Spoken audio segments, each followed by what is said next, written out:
sur le cas de Pam Ndiaye man dama ci gis wuute gis-gis ak ñeneen ñi parce que li olof Ndiaye naan ki bëgg fu mu fanaan ak ki bëgg ku ko wéttali ñaar ñooñu tëjal bunt bi waru leen a boole parce que dañu taal bus ñu génn ne attentat la dafa am ñu utiliser ay cocktail molotov sànni ko ji bis mu tàkk ba ay nit dee ci ñu ñëwaat aussi ne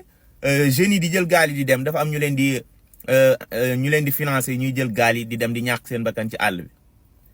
ñu gis benn journaliste d'investigation bu dem def ay investigation ñëw tegal nu ci table bi ne xam ne ñi nga xamante ni ñoo def loolu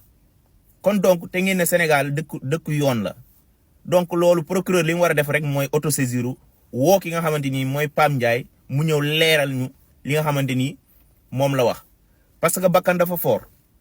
boobu ba léegi ñu ngi dénoncer jeunes yi nga xamante ni ñu ngi jël gaal yi di ñàkk seen bakkan ci àll bi